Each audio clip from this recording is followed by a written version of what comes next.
Before I start with this video, I want to mention that there are going to be two courses gonna happen this year. First one is from 26th to 29th September on Boom Festival Land, where I'm gonna teach you about the Psytrance sound design.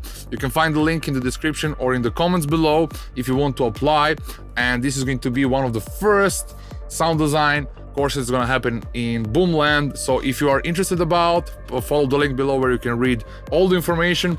And the second course is gonna happen in late October. It's the Psytrance Producer Lab 3rd edition on Cambridge, UK, where you can also apply for it. And Mario Sinner State, Dixter, and myself are gonna teach you about Psytrance sound design as well.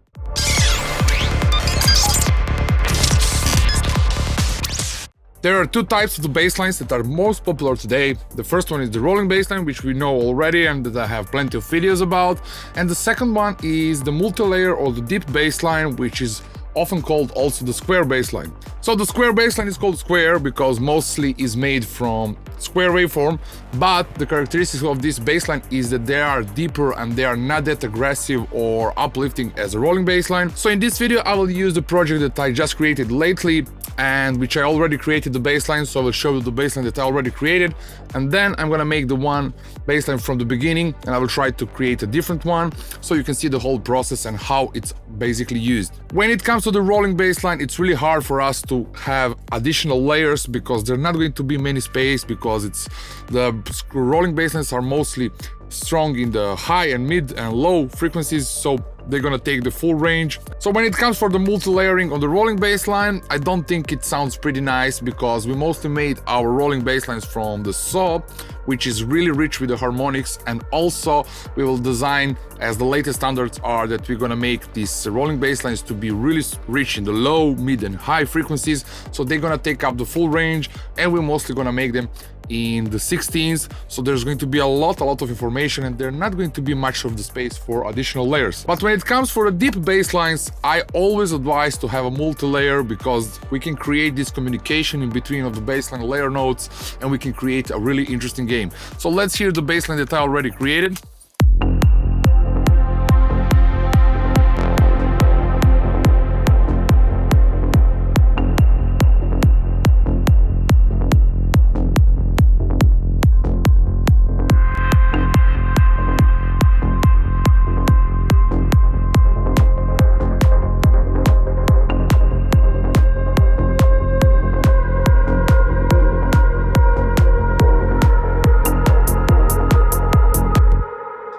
So now I will play them only in solo.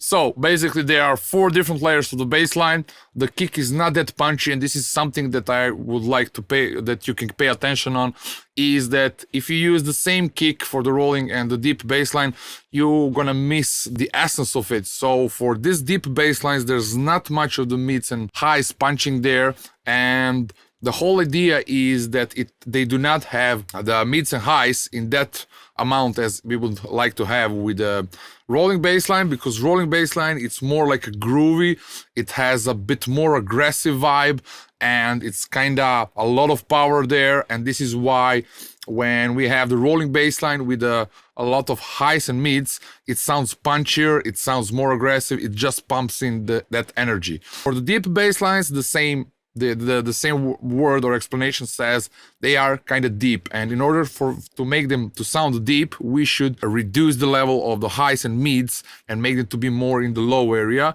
And if the kick is following that, it's gonna sound way better. So if we have a really like pack punchy kick and then we have a deep bass line, it's going to be like the kick is going to bring, every time it punches, it's going to bring us out of that deep zone. So for this case, I do have, if you saw the previous videos where I have the rolling bass line, basically I have it here also.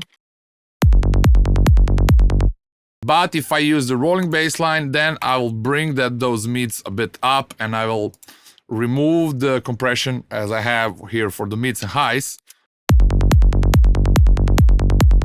As this puncher kick now matches the level or the energy of the whole track, while if I use the deep bass line like this one, then I will not have this mids and I will compress a little bit of the mids and highs, and that way I'm gonna put the attention on the lower zone of the kick.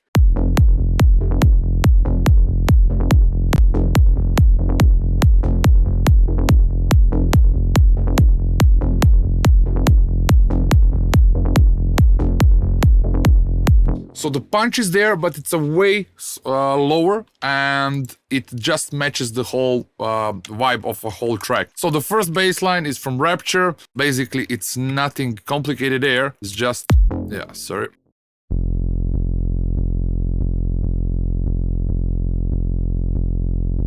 As you can see, every note when it's triggered, there's not much of the envelope on the filter, and the pluck is not there that much. There is a certain amount of the pluck, so I can create a different groove, because now with the kick, when you hear it,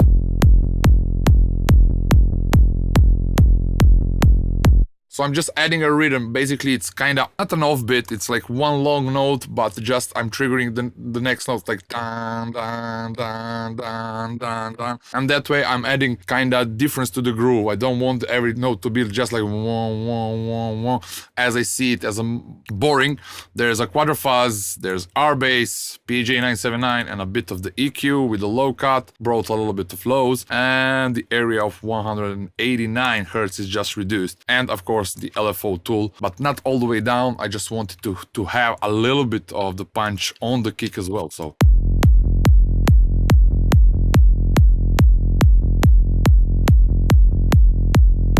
then I have another bass line with the new VST I bought, Legend. So yeah, so I just found a nice preset from the bassline area.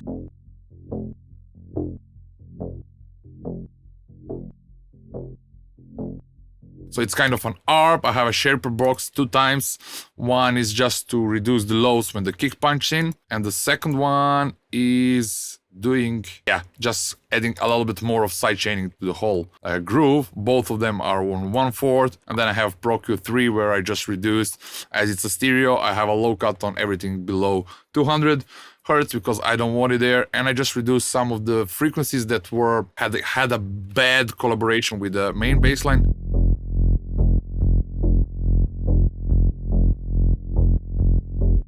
Just to make it as a second layer. Now I have the third one, which is kind of a bit melodic. Again, it's the preset from the Legend.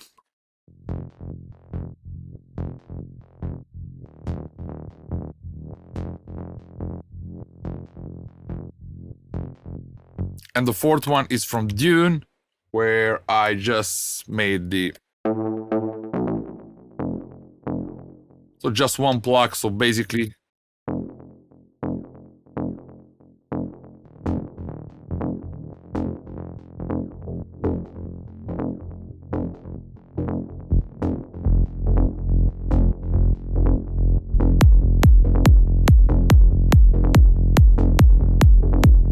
So there's one low-end bass line which is just creating the filling the low area, and all of them are kind of there to just create the groove and different rhythmical parts, and also the different presets and different sounds, I would say, for the bassline are creating this kind of richness and variety in the bassline and make it to sound more interesting. So the process for this would be, for example, I will just save it as a new version. So now I will mute everything and I will create another bassline. Let's say I will use Serum, for example. I can use Square for this case. Basic shapes, and I will find the Square. I will use a Square for this type.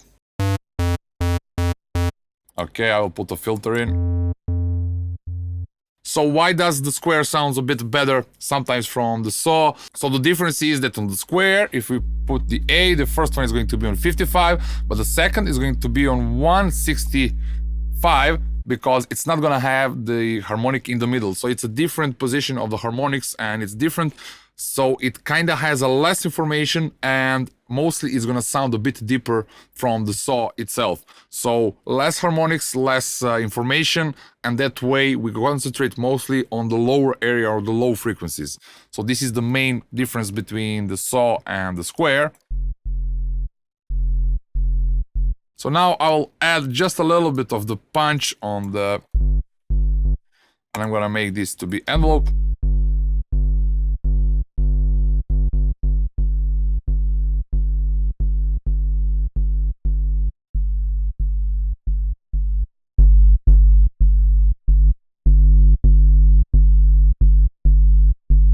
So this is how I would make the bass line, and then I will add completely different groove. And when it comes to the groove, I always advise that you can try like to imagine some type of the groove and then place it and then listen to it for it a little bit and then change it and modify it. And this is how I always get the best possible results, as day by day I'm gonna realize, is it good enough? So I will try to make a groove for several days. In most cases it's up to 7 days, and then I'm deciding which final version is gonna stay. So do not overthink it, try to listen and feel it, and the best possible decisions I always make if I listen to this at first when I come to the studio. So don't listen to something else. If you are working on this, if you want to work this should be the first thing you should listen in the studio. Use your fresh ears and make a decision. Change it a little bit and then leave it to rest a little bit more until you find something that's going to be interesting for you. Okay, so let's see now, like,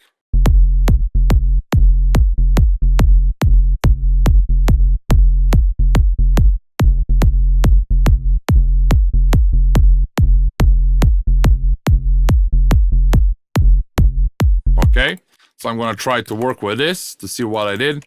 I'm gonna quantize everything. So, oh, there must be another note. Okay.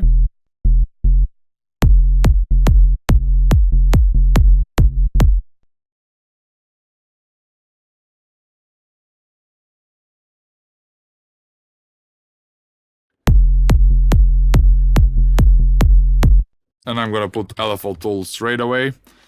I'm gonna add the side chaining.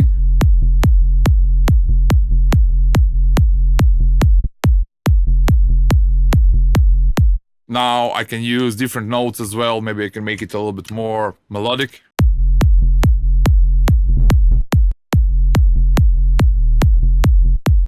Now let me try to like.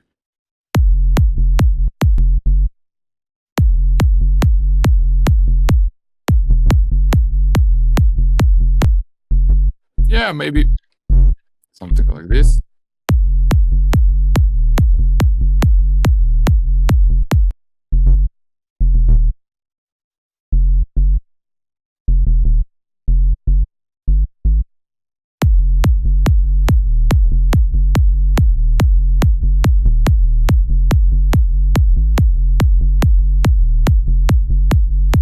I will try to add a bit of distortion. Sometimes it sounds really nice. So let's say distortion.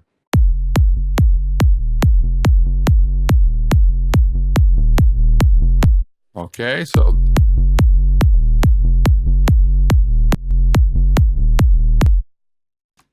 yeah, I really don't like this. I will try to make it like this, yeah.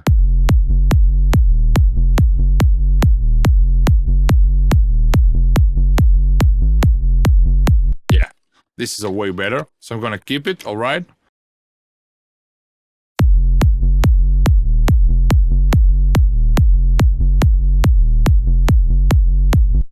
I always like to add certain distortion, as not all of you are using the Cubase. I will try to use Saturator MB from Melda Production, which is really nice one.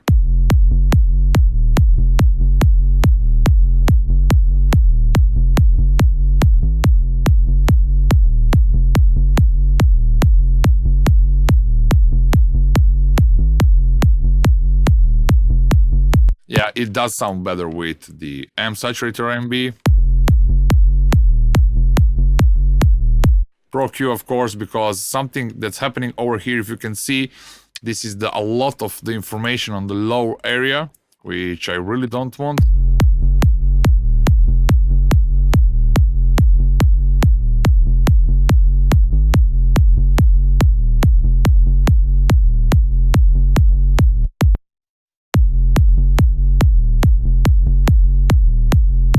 And of course PJ979, which is a must for me because I can find the phase position of the bassline that sounds the best, and also I can also avoid certain phase cancellation, etc, etc.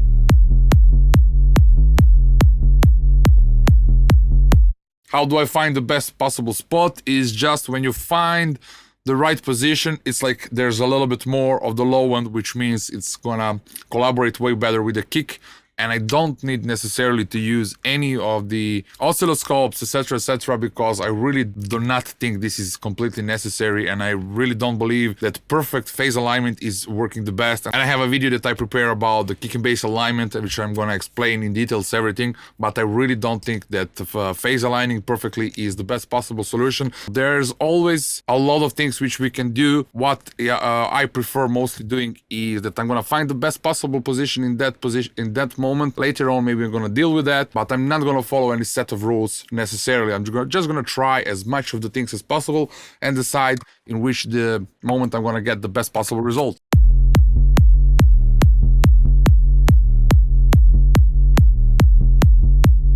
Okay, let me show you a bit of the legend. Let's go to the bass lines, basses. Okay, so like, oh, no.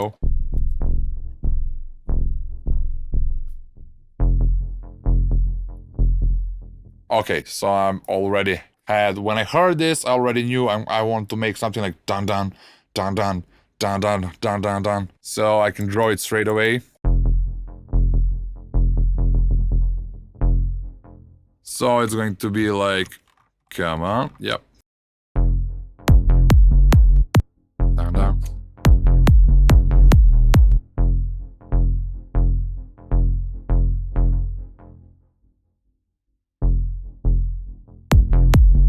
Yeah.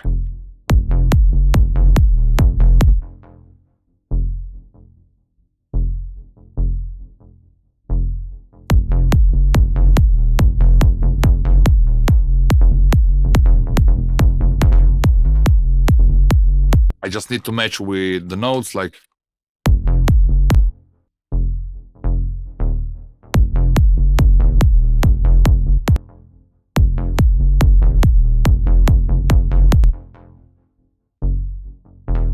Something like this, I think, but I can select both of them and see, am I doing the right thing? Okay, yes I do. I don't in this moment. Okay, something like this, yeah, so.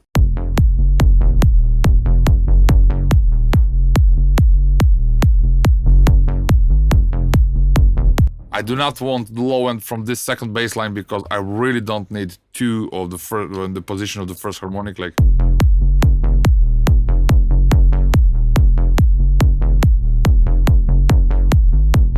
Shaper box, I'm gonna use the filter. I'm gonna create here, gonna put to 1/4. All right, actually something like this one, yeah. So I'm gonna reduce all the low information from the area of the first.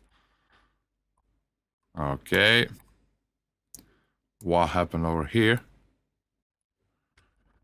Okay, yeah, something like this. Yeah, so.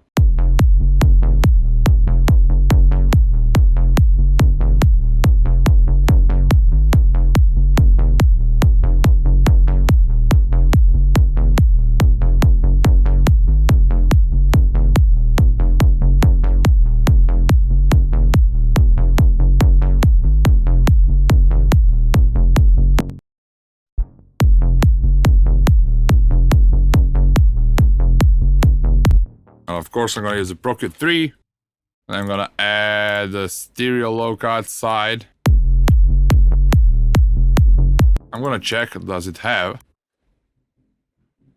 Yeah, it does. So I'll use on 200. Yeah.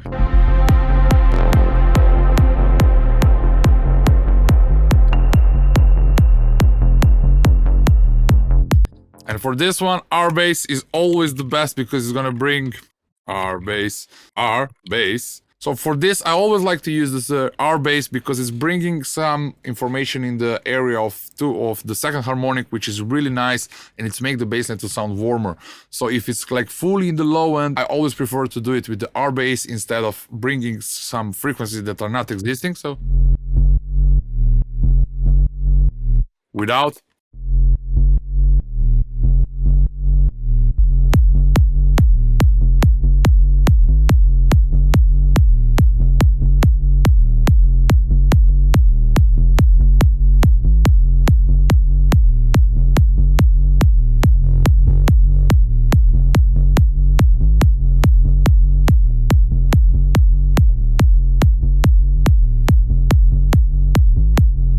Yeah, so it doesn't bring anything there.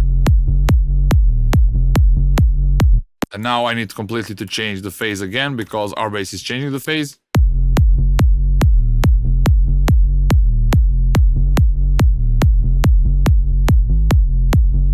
Yeah. So it's completely flipped now.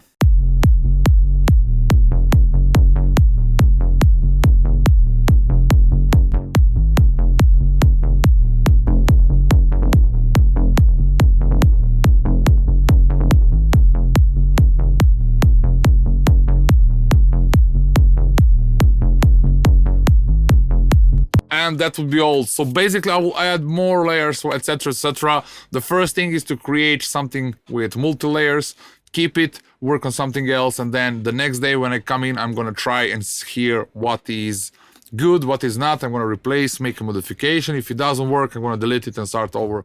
And this is the whole process of making the multi-layer bass lines. So let me play once again the bass line that I already made that sounds good enough already. Not rolling, this free like...